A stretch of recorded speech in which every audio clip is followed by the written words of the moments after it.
இந்த பூலோகத்துல ஏன் ஐதீகம் தான் பெருசு. அதனால என்னை நீங்க தேடிக்க ஆகணும். எப்படி ஐதீகம் பெருசுங்கிற? ஏன் ஐதீகம் பெருசுன்னு சொல்றேன். எப்படி பூலோகத்துல ஏன் ஐதீகம் பெருசுன்னா அது எந்த வகையில அப்படின்னு கேக்குறீங்க. ஆமா. அதாவது இந்த பூமியானது ஒரு காலத்தில் தண்ணியால் சூழப்பட்டு அழிஞ்சு போச்சு. சரி. தண்ணியால் சூழ்ந்தா பூமியில இடமே இல்லை, எல்லாம் சுனாமி மாதிரி ஏறி போட்டு மூடிடுச்சு தண்ணி. சரி. தண்ணி குளமா நிக்குது, மண்பரப்பே சுத்தமா இல்ல. மண்பரப்பு இல்லைன்னா யாராவது இருக்க முடியுமா? மனிதர்கள்லாம் இருக்க முடியாது. யாருமே. மண் இருந்தாலும் அதில் உட்காரலாம், தண்ணிக்குள்ள நீச்சடிச்சுட்டே கிடக்க முடியும், இருக்க முடியாது. எல்லாம் அழிஞ்சு போச்சு. அப்ப மும்மூர்த்திகள் என்று சொல்லப்பட்ட பிரம்மா விஷ்ணு சிவன் 3 பேர் ஆகாயத்துல இருந்து பூமியை நோக்கி வர்றாங்க. சரி. அப்படி ஆகாயத்துல இருந்து பாக்குறாங்க, பூமியில மண்பரப்பே இல்ல. அப்ப மண்பரப்பே இல்லாத இந்த பூமியில மறுபடியும் மண்பரப்பு உருவாக்கணும், மனித உயிரினங்களை உருவாக்க வேண்டும் அப்படின்னு முடிவு பண்றாங்க. மண்பரப்பை உருவாக்கணும்னா மண்ணு வேணும். ஏன்னா இப்ப தண்ணிக்குள்ள மண்ணை போட்டா தான் மேடா வரும். அப்பதான் மண்பரப்பு உருவாகும். அப்ப மண்ணு வேணுமே. எங்கடா மண் இருக்குன்னு தங்களுடைய ஞானக்கண்ணால் பாக்குறாங்க. சரி. அப்படி பார்க்கும் பொழுது இந்த பூமியில 7 கடலுக்கு அடியில என்னுடைய பாட்டன் ஜலமுக சாம்பன் அவன் பேரு. சரி. அதாவது என்னுடைய பாட்டன் பேரு சாம்பன். சரி. அவன் தண்ணிக்குள்ளே வாழ்றவன், அதனால அவனுக்கு பேரு ஜலமுக சாம்பன். சரி. அப்படின்னு சொல்லப்பட்ட என்னுடைய பாட்டன் ஒரு சின்ன அரக்குமாடியை கட்டி அதுக்கு உள்ளர ஒரு கைப்பிடி மண்ணை தலைக்கு வச்சுக்கிட்டு மல்லாக்கப்படுத்திருக்கான். அவன் மட்டும், அந்த சாம்பன் மட்டும் அந்த அரக்குமாடிக்குள்ள இருக்கல. அவனுடைய தங்கச்சிகள் 3 பேர் இருக்காங்க. கங்கா, துளசி, காவேரி. சரி. மொத்தம் 3 பேரு. அவங்கள 3 பேரு இவனோட சேர்த்து 4 பேர் இருக்காங்க. சரி. அவன் ஒரு கைப்பிடி மண்ணை தலைக்கு வச்சுட்டு மல்லாக்கப்படுத்திருக்கான். என் பாட்டன் சாம்பன்யா கடலுக்குள்ளேயே. இத மும்மூர்த்திகள் 3 பேரும் பார்த்துட்டாங்க. யாரோ ஒருத்தன் உள்ளுக்குள்ள ஒரு கைப்பிடி மண்ணை தலைக்கு வச்சுட்டு படுத்திருக்கான். அவன் தலைக்கு வச்சிருக்கிற அந்த மண்ணை வாங்கிட்டு வந்தா இந்த பூமியில அப்படி தூவி மண்பரப்பு உருவாக்கிடலாம்னு முடிவு பண்றாங்க. சரி. யாரு போய் அந்த மண்ணை வாங்கிட்டு வர்றது? அவங்களுக்குள்ள ஒரு குழப்பம். யாரு? மும்மூர்த்திகளுக்குள்ள. சரி. அப்ப மகாவிஷ்ணு சொல்றாரு, நான் போய் வாங்கிட்டு வந்து தர்றேன் அப்படிங்கிறார். சரி, போய் வாங்கிட்டு வா, நீயே போ அப்படின்னு பிரம்மாவும் சிவனும் நேக்கா மேல நின்னுகிட்டு மகாவிஷ்ணு உள்ள போய் சொல்றாங்க. தண்ணிக்குள்ள போகணும் இல்லையா? சுயரூபத்துல போனா மூச்சு அடைக்கும். யாரு? மகாவிஷ்ணுக்கு. ஆமை வடிவெடுத்து தண்ணிக்குள்ள போறாரு. சரி. ஆமை வடிவெடுத்து எங்க போறாரு? நேரா அந்த அரக்குமாளிக்கு போறாரு. சரி. அரக்குமாளிக்கு பக்கத்துல போயிட்டார். அப்ப அவன் பாக்குறான், யாரு? என் பாட்டே சாம்பன் மல்லாக்கப்படுத்திருக்கேன், தலைமாட்டுல மண்ணை வச்சுக்கிட்டு. சரி. இப்படி திரும்பி பாக்குறான், இவரு ஆமை நேரம் வருது. சரி. என்னடா ஆமை நம்மள குறி வச்சு நேரம் வந்துகிட்டு இருக்குதுன்னு இப்படி படுத்த வாக்குலயே எட்டி தூக்கி மல்லாக்க திரும்பி போட்டுட்டான்.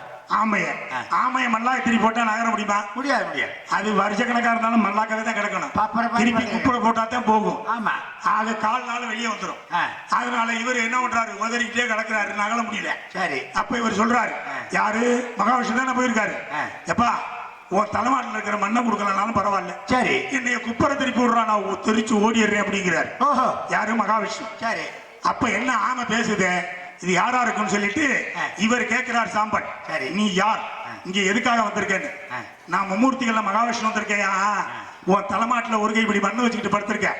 பூமியே அழிஞ்சு போச்சு தண்ணியால் சூழ்ந்து. சரி. அதனால மறுபடியும் பூமியில மண்பரப்பு உருவாக்கணும். சரி. அதுக்காக உன் தலைமாட்டுல இருக்கிற மண்ணை வாங்கிட்டு போலான்னு வந்திருக்கிறேன் அப்படின்னு சொல்றார். சரி. அப்ப அவர் கேட்கிறார், நீ மட்டும்தான் வந்திருக்கிறியா? உன் கூட வேற யாராவது வந்திருக்காங்களான்னு கேட்கிறாரு சாம்பன். சரி. நான் மட்டும் வரல இந்த வேலைக்கு, மும்மூர்த்திகள் 3 பேருமே தான் வந்தோம். சரி. ஆனா பிரம்மாவும் சிவனும் ஆகாயத்துல நிக்கிறாங்க, நான் மட்டும்தான் உங்ககிட்ட மண்ணு அங்க தண்ணிக்குள்ள வந்து உங்ககிட்ட மாட்டிக்கிட்டீங்கிறார். சரி. அப்ப அவர் சொல்றாரு சாம்பன், நீ ஒரு நல்ல காரியத்துக்காக மண்ணை கேட்டு வந்திருக்க, நான் தர்றேன், இல்லைன்னு சொல்லல. ஆனா ஒரு நிபந்தனை. என்னன்னா, நீங்க வந்திருக்கிறது மும்மூர்த்திகள் 3 பேரு, பிரம்மா விஷ்ணு சிவன். சரி. 3 பேர் வந்திருக்கீங்க. என்கிட்ட இருக்கிற என் தங்கச்சிகள் 3 பேரு, முதல்ல சொன்னேன்ல, கங்கா, துளசி, காவேரி 3 பேரு. இந்த வந்திருக்கிற 3 பேரும் என் தங்கச்சி 3 பேரையும் கல்யாணம் பண்ணிக்கிறதா இருந்தா மண்ணையும் கொடுத்து பெண்ணையும் தர்றேன் அப்படின்னாரு. போச்சரா? அப்படி இல்ல மாட்டேன், சரி, உனக்கு மண்ணு இல்ல பெண்ணு இல்ல, மல்லாக்கவே கிட. இவருக்கு வேற வழி இல்லை, தப்பிச்சு வரணுமா?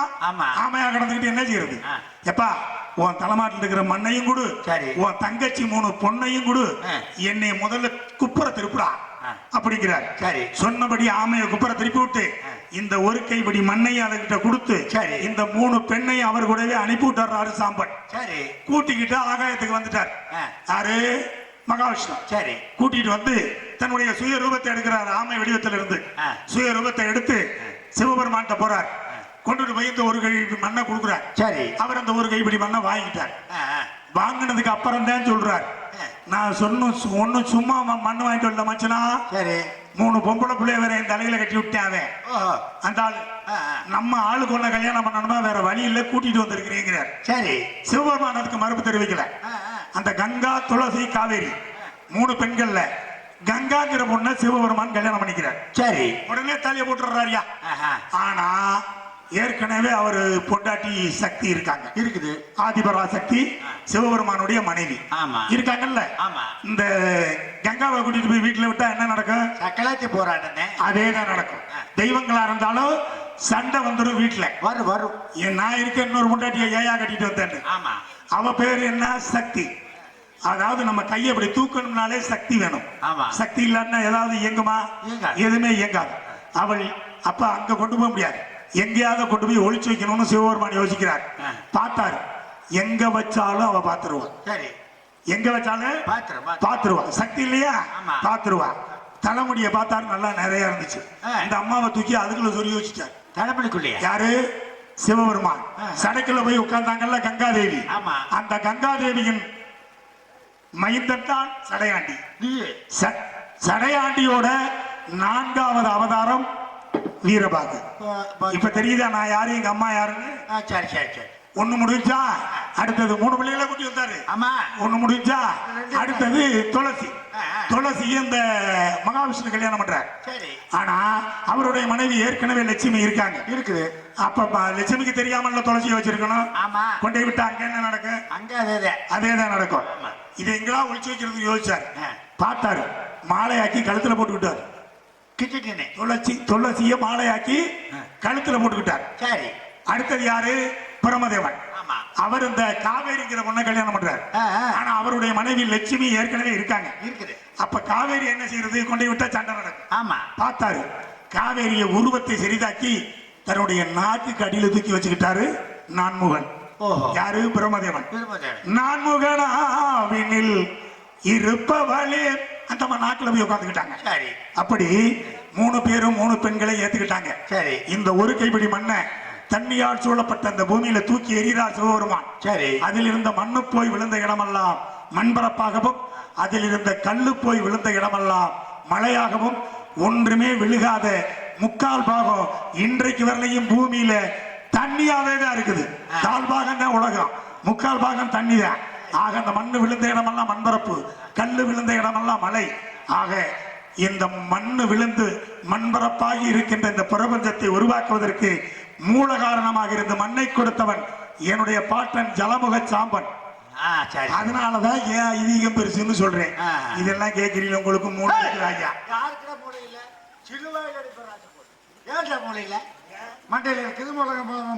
ஐயோ அதை கேட்கல. வடகிழக்கு வடமேற்கு, தென்கிழக்கு தென்மேற்குன்னு சொல்றோம்ல. ஈசானிய மூலை, அக்கினி மூலை, வாயு மூலை, குபேர மூலை. இதுல உங்களுக்கு பிடித்தது ஏதாவது இருக்கான்னு கேட்டேன். எங்களுக்கு 4மே சொந்தம். எனக்கு பிடித்தது ஒரே மூலை. அது சனி மூலை. சனி மூலையா? ஆமா. அதனுடைய பெருமை என்ன? இப்போ ஒரு வயல்ல உழவனை எங்க ஆரம்பிக்கிறோம்? சனி மூலையில. அந்த காலத்துல ஏறு கட்டி விழும் போதுதான் சனி மூலையில. இப்ப டிராக்டருக்கு எங்கிட்டு பாதை இருக்குது, அங்கிட்டு இருந்து உழுதுட்டு போயிடுறேன். ஆமா ஆமா. முறையா இங்க உள்ள ஆரம்பிக்கணும் சனி மூலை. ஆமா. ஏறு கட்டினா வித விதைச்சா சனி மூலை. அறுவடை பண்ணா அது சனி மூலை. சரி, ஒரு வீட்டுக்கு அடிக்கல் நட்டினா சனி மூலையில வச்சு சாமி போடும். ஏன் தெரியுமா? எல்லாத்தையும் சனி மூலை தானே செய்யற, உங்க வயல தானே சொல்றீங்க. ஆமா. அதனாலதான் சனி மூலை எனக்கு பிடிக்கும்னு சொன்னேன். காரணம் என்னன்னா, ஒரு சதுரமாக இருந்த எந்த ஒரு இடத்திலேயோ பொருள்லையோ ஒரு சதுரத்தின் சனி மூலையில சிவபெருமான் குடியிருப்பார் என்பது ஐதீகம். அதனாலதான் அங்கதான் சிவன் இருப்பார். அதனாலதான் ஈசானிய மூலை அப்படின்னு நம்ம சொல்றோம். சரி, நீ வச்சுக்க, எங்களுக்கு தேவையில்லை. வாரத்துல எத்தனை நாள்? 7 நாள். யார் சொன்னது? 5 நாள் தான். அது என்ன கணக்கியா? எனக்கு தோரங்குறிச்சியில 7 நாள் தானே சொல்லி கொடுத்தாங்க. உனக்கு சொல்லி கொடுத்த வாத்தியாரு, எங்களுக்கு சொல்லி கொடுத்த வாத்தியாரு 5 நாள். அது எப்படி 5 நாள் உன் கணக்கு? சனிக்கிழமை 6 நாள் லீவு, ஞாயிற்றுக்கிழமை முழுசா லீவு. எல்லாம் வாரத்துக்குள்ளதான் வருது செட்டியார. கணக்கு பாரு, திங்க செவ்வாய் புதன் வியாழன் வெள்ளி எல்லாம் வாரத்துக்குள்ளதான் வரும். 7 நாள் சேர்ந்ததுதான் ஒரு வாரம். அதுக்குள்ளேயே வா. ஆமா. சரி, அந்த 7 நாள்ல சொந்தமான எனக்கு பிடித்தது சனிக்கிழமை. என்னடா இது அங்க சொன்னாங்க சனிக்கிறேன், இங்க சொன்னா சனிக்கிறேன். ஐயா, குளித்து நாமமிட்டு எனது அப்பன் ஸ்ரீரங்க ரங்கநாதனை தொழுதால் தீராத வியாதி எல்லாம் தீரும் என்பது ஐதீகம். சனிக்கிழமைக்கு சிவனுக்கு உகந்ததும் சனிக்கிழமை தான். பிரதோஷம் ஒண்ணு வரும்ல, சிவனுக்கு உகந்த நாள் பிரதோஷம். அந்த பிரதோஷம் வந்து மற்ற நாட்கள்ல, அதாவது ஞாயிறு திங்க செவ்வாய் போதே இது மாதிரி நாட்கள்ல பிரதோஷம் வர்ற அன்னைக்கு எந்த ஒரு கோயில்ல போய் தரிசனம் பண்ணாலும் 10 நாள் அந்த கோயில்ல தரிசனம் பண்ணா என்ன பலன் கிடைக்குமோ அது ஒரே நாள்ல கிடைக்கும்.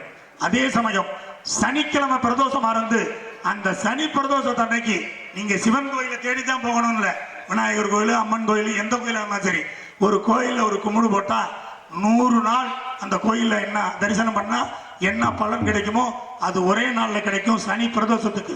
ஆக சிவனுக்கு உகந்ததும் சனிக்கிழமை, மகாவிஷ்ணுக்கு உகந்ததும் சனிக்கிழமை தான். சரி, அதை விடு. அதாவது வருஷத்துல 12 மாசம். ஆமா, 12 மாசம். உனக்கு சொந்தமான மாசம்? எனக்கு இப்ப சொந்தமான மாதம் பங்குனி மாதம். வெயில் காலம் உச்சி எரியுது, உள்ளங்கால எரியுது, மேலே எரியுது, கீழே எரியுது. ஐயா, என்னுடைய தாய் இந்த ஆதி பராசக்திக்கு உலகம் பூரா படையல் சிறப்பாக நடக்கும் மாதம் பங்குனி மாதம், அதனால பிடிக்கும். சரி, அதை நீ வச்சுக்க, உங்களுக்கு வேண்டாம். தமிழ் வருஷம் 60. ஆமா, உனக்கு சொந்தமான வருஷம் இருக்குதா? எனக்கு பிடித்த வருடம் என்னுடைய பாட்டன் நந்தன் பெயரில் இருக்கின்ற வருடம் நந்தனா வருடம். அது எனக்கு ரொம்ப பிடிக்கும். அதான் பஞ்சம் வந்த வருஷம். அவன் யாரு தெரியுமா? நந்தனாங்கிறவன், நந்தன்கிறவன் என் பாட்டன். அவன் என் பாட்டன் தான். அதாவது 63 நாயன்மார்கள்ல இவன் ஒருத்தன். யாரு? நந்தன். அவன் தீவிர சிவபக்தன், ஆனா பரம ஏழை, ஒண்ணுமே இல்லாதவன். உங்களை மாதிரி ஒரு பண்ணையார்கிட்ட, வேதியர்கிட்ட அவன் பண்ணைக்கு இருக்கான். பண்ணைக்கு இருந்தா தான் கஞ்சி. அப்படி ஒரு சூழ்நிலையில இப்படி இந்த மாதிரி ஒதுக்குப்புறம்பா ஒரு ஆத்தோரமோ குளத்தோரமோ ஒரு சின்ன குடிசையா போட்டு, அதாவது குடிசையை போட்டு அதுக்குள்ள தங்கியிருக்கான். உங்களை மாதிரி ஒரு பண்ணையார்கிட்ட பண்ணைக்கு இருக்கான். அப்ப தீவிர சிவபக்தன். ராத்திரி எல்லாம் சிவனை நினைச்சிட்டு நடக்குது. விடிஞ்சா வேலைக்கு போயிடுறது, தோட்ட வேலைக்கு. யாரு? பண்ணையார்கிட்ட. சரி, கஞ்சிக்கு வெளி வேணுமா? அப்படி ஒரு சூழ்நிலையில் இருக்கும்போது ஒரு நாள் முதலாளிகிட்ட போய் கேட்கிறேன். நான் சொன்னேன்ல இப்ப சிவ பிரதோஷம் வரும் அப்படின்னு. அந்த பிரதோஷத்தை அன்னைக்கு போய் கேட்கிறேன். வைய சாமி, சாமி இன்னைக்கு நல்ல நாள், நான் ஆண்டவா கோயிலுக்கு போயிட்டு வரேன். இவன் வந்து முதலாளியில சாமின்னு தான் சொல்லுவேன். நான் கோயிலுக்கு போயிட்டு வரேன், சிவன் கோயிலுக்கு அப்படின்னு கேட்கிறேன். அவர் என்ன செய்யறாரு தெரியுமா? இன்னைக்கு வய பூரா தண்ணி, மழை பெஞ்சு ராத்திரி வயல்லாம் தண்ணி கிடக்குது, அதெல்லாம் உழுகணும். நீ கோயிலுக்கு போயணுங்கிற, அதெல்லாம் முடியாது, போக முடியாதுன்னு நிப்பாட்டி போடுற. போகலைங்க. அன்றைக்கு ராத்திரி போய் படுத்துக்கிட்டு அந்த குடிசைக்கல, இறைவா உன்னை பார்க்கணும்னு நினைக்கிறேன், எங்க முதலாளி விடவே மாட்டேங்கிறாரு, நான் எப்படி வந்து உன்னை பார்க்கறது அப்படின்னு இவன் நினைச்சுக்கிட்டே படுத்திருக்கான். அப்ப சிவபெருமான் காட்சி கொடுக்கிறார். சரி, யாருகிட்ட? நந்தன். பக்தா, உனக்கு என்ன வர வேண்டும் கேள், தருகிறேன் அப்படின்னாரு சிவபெருமான். இவன் என்ன கேட்கிறான்? எனக்கு உடனே ஒரு 50 ஏக்கர் நிலம் வேணும்னு கேட்கலாம்ல? கேட்கல. ஒரு வீடு வாச பெரிய, எனக்கு பெரிய வீடு, மாடி வீடு வேணும்னு கேட்கலாம்ல? கேட்கல. இவன் அதெல்லாம் விரும்பல, அதனால அதை கேட்கல. இவன் என்ன நினைக்கிறான்? கோயிலுக்கு போகணும்னு நினைக்கிறேன், அது நடக்க மாட்டேங்குது.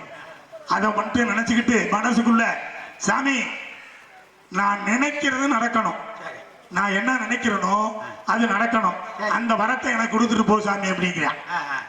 நீ நினைத்தது நடக்கும் போ அப்படின்னு சொல்லிட்டு வரத்தை கொடுத்துட்டு சிவபெருமான் மறைஞ்சிட்டார். சரி, அதோட தூங்கிட்டான். தூங்கின வாக்கில் அடுத்த நாள் எந்திரிச்சு திருப்பி விசேஷ நாள் வந்து கேட்கிறேன் முதலாளிக்கிட்ட, சாமி இன்னைக்காவது நான் போய் கோயிலுக்கு போயிட்டு வர்றேன்னு. மழை பெஞ்சு மறுபடியும் தொழிலெல்லாம் அடிக்க வேண்டியிருக்குது, எல்லா வயலும் தண்ணி கிடக்குது, நீ வந்து உழுதுட்டு அப்புறம் போடா கோயிலுக்குன்னாரு. தொழில் உழவு மாட்டுல. சரி, உழுதுட்டு போடான்னாரு. எவ்வளவு தெரியுமா இடம்? 40 காணி. 40 காணின்னு சொல்றது இப்ப நான் புரிஞ்சுக்கிறதுக்காக சொல்றேன். 52 ஏக்கர். 40 காணி நிலங்கிறது 52 ஏக்கர். இப்ப அந்த 52 ஏக்கரையும் தொழில் உழுதுட்டு அப்புறம் போடா கோயிலுக்கு முதலாளி. சரி, இவன் எப்ப ஏர் மாட்டை பிடிச்சிட்டு போய் 52 ஏக்கரை உழுவுறது? அவன் போனேன் வயக்காட்டுக்கு போனேன் மாட்டை பிடிச்சிக்கிட்டு உழுவுறதுக்கு. வயல்ல போய் நின்றுகிட்டு இருக்கும் போது, ஏற கூட்டிக்கிட்டு இருக்கும் போது இவனுக்கு ஞாபகம் வந்துருச்சு, சிவபெருமான் ராத்திரி வரம் கொடுத்தாருல்ல, அது நடக்குதான்னு பார்ப்போம். சரி அப்படின்னு பரமேஸ்வரா, கைலங்கிரி ஆண்டவா, இந்த வயல்லாம் உடனே உழவாகன்னு இறைவான்னு நினைச்சான். சரி, உடனே உழவாயிருச்சு. சரி, உழவான உடனே உழுதுட்டோம்டான்னு சொல்லி முதலாளி கிட்ட வர்றான். கேட்காம போனா மச்சான் வேலை இல்லைன்னு முதலாளி வந்து கேட்கிறான். வயல்லாம் உழுதாச்சு முதலாளி, பயிர் நடவுக்கு தயாரா இருக்குது நான் கோயிலுக்கு போயிருந்தேன். அப்ப போய் சொல்லலாம்ல இருந்தாலும் அப்ப என்ன சொன்னேன், டேய் பயிர் உழவு ஊழுதா போதுமா, பயிர் நடுறதா இருக்கு நான் நடுவேன், நீ போய் எல்லா வயலையும் பயிர் நட்டுட்டு அப்புறம் போடான்னு. இந்த 40 காணி எப்ப இந்த பயிர் நடுறது வயலுக்கு போனேன். பரமேஸ்வரா இது உடனே நடவாங்கன்னு இறைவான்னு நினைச்சான். சரி பயப்பூரா நடவாயிருச்சு. ஏன்னா சிவன்ட்ட வரவாங்கினது அப்படி இல்ல, என்ன நினைக்கிறியோ அது நடக்கும்னு போய் நட்டாச்சு. திருப்பி முதலாளிகிட்ட போனேன், கோயிலுக்கு போயிட்டு வர்ற முதலாளி பயிர் நட்டாச்சுன்னா, பயிர் நட்டா போதுமா, உரம் போடுறது ஆறு, களை இருக்கிறது ஆறு, விளைய வைக்கிறது, நெல்லுக்கிறத விளைய வச்சுட்டு அப்புறம் போடா கோயிலுக்குங்க. சரி கருது உடனே பரமேஸ்வரா கைலகிரி ஆண்டவா இந்த வயல்லாம் வளரணும் விளையணும்னு நினைச்சான். போய் விளைஞ்சிருச்சியா வளர்ந்துருச்சியா, கருது விளைஞ்சு நிக்கிறியா 40 காணி நிலமும் விளைய வச்சுட்டேங்கிற சந்தோஷத்துல திருப்பி முதலாளிட்டு வர்றேன். கருது விளைஞ்சிருச்சு முதலாளி நான் கோயிலுக்கு போயிட்டு வர்றேன். விளைஞ்சா போதுமா, அறுக்கிறது யாரு அடிக்கிறது யாரா, அந்த ஆளு முதலாளி. கருது அறுத்து கட்டு கட்டி களத்துல கொண்டாந்து போட்டு அடிச்சு நெல்ல மூட்டை போட்டு வச்சுட்டு போறாங்க. சரி இவன் வயலுக்கு போன, பரமேஸ்வரா இந்த வயல்லாம் உடனே அறுவடை ஆகணும்னு நினைச்சான், அறுவடை ஆயிடுச்சு. இது உடனே கட்டு கட்டன்னு நினைச்சான், மந்திரிச்சு விட்ட மாதிரி எல்லாம் கட்டு கட்டியாச்சு வயலுக்குள்ள. சரி இது உடனே எல்லாம் களம் போய் சேரணும்னு நினைச்சான். உட்காந்துக்கிட்டு தான் இருக்கேன் பக்கத்துல, களம் மேட்ல நம்ம நிக்கிற மாதிரி அடி கருத விளைஞ்சிருக்கிற வயலு பூரா பள்ளம், அடிகளும் மேட்ல. இவன் என்ன நினைச்சான், இந்த கருது கட்டு பூரா களத்துக்கு போட்டோம்னு நினைச்சான். சரி அது வாட்டில் மந்திரிச்சு விட்ட மாதிரி ஒண்ணு புறால ஒன்னா வருது, வந்துகிட்டு இருக்கு. இல்ல பாதி கட்டு களத்துக்கு வந்துருச்சு. சரி பாதி கட்டு வயலுக்குள்ள இருக்குது நெல்லு கருது கட்டு. இவன் பக்கத்துல உட்காந்துருக்கும், சும்மா இருக்க வேண்டியதானே, கருதெல்லாம் போகுது இல்ல. அப்ப அப்புறமேல அடிக்கத்தானே நினைக்கணும். இப்போதைக்கு மழை வந்தா இப்படி இருக்கும்னு நினைச்சேன். சரி நினைச்சான்ல வந்துருச்சு மழை, புடிச்சா அடிச்சா இந்த வயலுக்குள்ள இருந்த கட்டும் தண்ணியில போகுது. சரி இந்த களத்துல வந்து உட்கார்ந்த கட்டும் தண்ணியில போகுது. நந்தனிட்ட விவசாயம் நாபாதி நேபாதி, களத்துல பாதி காட்டுல பாதி, எல்லாம் தண்ணியில போயிருச்சு. சரி சரி சரி அதனாலதான் அப்படி சொல்றது. அப்படிப்பட்ட ஒரு தீவிர சிவபக்தன் யாரு, என்னுடைய பாட்டன் நந்தன். இன்னைக்கும் இது எங்க நடந்ததுன்னா சிவ சிதம்பரம், சிதம்பரத்துல நடந்தது. இன்னைக்கும் சிவன் கோயிலுக்கு போறவங்க சிதம்பரத்தில் இருக்க சிவன் கோயிலுக்கு போய் பாருங்க, நந்தி மாறி படுத்திருப்பார். ஏன் இந்த கருத்துக்களை நான் சொல்றேன்னா, போனா பாருங்க, நந்தம் போய் கோயிலுக்கு வெளியில நிக்கிறான். அங்க இருந்த ஐயர்கள், ஓப்பனா சொன்னா ஐயர் இல்லைன்னா வேதியர்கள், அங்க இருந்த அந்த வேதியர்கள் இவரை உள்ள அனுமதிக்கல. ஏன்னா இவன் சேரிக்காரன், யாரு நந்தன், இவரை உள்ள அனுமதிக்கல. அப்ப சிவபெருமான் சொன்னாராம், நந்திக்கு நேரம் அந்த பக்கம் நின்றுருக்கார். யாரு நந்த, சிவபெருமான் பார்த்திருக்காரு, இவர் கண்ணுக்கு தெரியல. இங்க கூட இருக்கிற ஆளுகள்லாம் அவரை உள்ள விடல. அதனால நந்தியை கூப்பிட்டு நீ தள்ளிப்படு, என் பக்தி அங்க ஒருத்தன் நிக்கிறேன், அவன் என்னை பார்க்கட்டோம்னாராம். அந்த நேரத்துல இந்த நந்தி நேரம் இல்லாம மாறி படுத்திருக்கும். இன்றைக்கு வரலைக்கு நீங்க போறவங்க பாருங்க, அது உண்மை. அப்படிப்பட்ட ஒரு 63 நாயன்மார்கள் ஒருத்தன் நந்தன். அப்படிப்பட்ட சிவபக்தன் என்னுடைய பாட்டன் நந்தன். அவன் பெயரில் இருக்கின்ற வருடம் நந்தனா வருடம். அதனால எனக்கு பிடிக்கும். சரி நீ அதை வச்சு பிடிச்சாலும் சரி பிடிக்கிறாலும் நீ வச்சுக்க. உனக்கு காடு கரை தோட்டம், ஐயோ காடு கரை எக்கச்சக்க, எனக்கு எல்லா ஊர்லயும் காடு இருக்குது. கிழிக்குமா? இருக்குதுங்க. எப்ப வந்த? ஏன் உனக்கு ஓ ஊர்ல காடு இருக்கும், நஞ்சையில 100 புஞ்சையில 100, தம்பி ஊர்ல காடு இருக்கும், இவருக்கு ஜெயமங்கலத்துல காடு இருக்கும். எனக்கு அப்படி இல்லை, என் ஊர்ல இருக்குது, உங்க ஊர்ல இருக்குது, உங்க ஊர்ல இருக்குது, உங்க ஊர்ல இருக்குது, அங்கங்கே சுத்துற அரசம்பட்டியில இருக்குது. உனக்கு அரசம்பட்டியில காடு இருக்கியா? காடு விக்கிற மாதிரி தெரிஞ்சிச்சு ஏதோ. சரி உன் காட்டுக்கு வேலி எடுக்கல அடிக்க மாட்டீங்களா? வேலி அடிக்கல நாய் நேரி பூந்துடாது உள்ள. என் காட்டு மாடு வேற வருது. இப்ப எங்க இங்க ஏரியா தொல்லை, அந்த தொல்லை பெருந்தொல்லை. என்ன உங்க காட்டுக்கெல்லாம் வேலி அடைப்பீங்க, என் காட்டுக்கு வேலி கிடையாது. எங்கிட்ட இருந்து வேணாலும் வரலாம், எங்கிட்ட வேணாலும் போய்க்கலாம். அது எப்படிங்க வெள்ளமேட்டு அழிஞ்சு போயிருமையா? சரி உங்க காட்டுக்கு வேலைக்கு வந்தா கூலி யாரு கொடுக்கணும்? நாங்க தான் கொடுப்போம். என் காட்டுக்கு வேலைக்கு வந்தா எனக்கு கூலி கொடுத்துட்டு தான் போவாங்க. வேலைக்கு வரவங்களா யார் வந்தாலும் சரி ஐயாவுக்கு கூலி கொடுத்துட்டு தான் போவாங்க. அப்படி உங்க காட்டுக்கு யாரெல்லாம் வேலைக்கு வருவா? இல்லாத ஏழை எளிய வருவாங்க. ஏழை எளிய மக்கள், பணக்கார யாராவது வருவாங்க? வரமாட்டாங்க. என் காட்டுக்கு அப்படி இல்லை. கோடீஸ்வரனா இருந்தாலும் சரி, கோமனாண்டியா இருந்தாலும் சரி, ஐயா காட்டுக்கு வேலைக்கு வந்ததே ஆகணும். ஐயாவுக்கு கூலி கொடுத்துட்டு தான் போகணும். அது என்ன அப்படி ஒரு அப்படி பெருமையா? காடு என்ன காடு? அப்படி ஒரு மகிமை வாய்ந்த காடு. அது என்ன காடு அப்படி? அத சுடுகாடியா? ஆஹா, இது தெரியாம போச்சு. சுடுகாட்டுல நான் வீரவாதி தோட்டி நான் நிப்பேன். யாரு வந்தாலும் எங்க தப்புனாலும் சுடுகாட்டுக்கு வந்ததே ஆகணும். ஐயாவுக்கு 1,000 ரூபாய் கட்டளைய போட்டுட்டு தான் போகணும். சரி, அப்படித்தான் இருக்குது பொழப்போ. அதைத்தான் சொன்னேன். அப்படித்தான் இருக்குது, கூலி கொடுக்கற மாதிரி தான் இருக்குது. சரி, பெரிய வந்தானி நூறு எங்குவாங்க. நம்ம முத்தமாணிக்கம் செட்டியார் மகன்லாம் முத்தமா ஆஹா, அதுகிட்ட தான் இந்த நூலெல்லாம் வாங்கி. எங்களுக்கு நஷ்டமா போகுது. என் கூட சேருங்க, நான் துவைச்சு வைக்கிறேன் வியாபாரத்தை. சரி. சிறப்பான நூல் வியாபாரம் நடக்கும். சரி, கிளப்பு போலாம். புறப்படுவோமா? நூலு வாங்கலையோ அம்மா மாறு நூலு வாங்கலையோ, நூலு வாங்கலையோ அம்மா மாற நூலு வாங்கலையோ,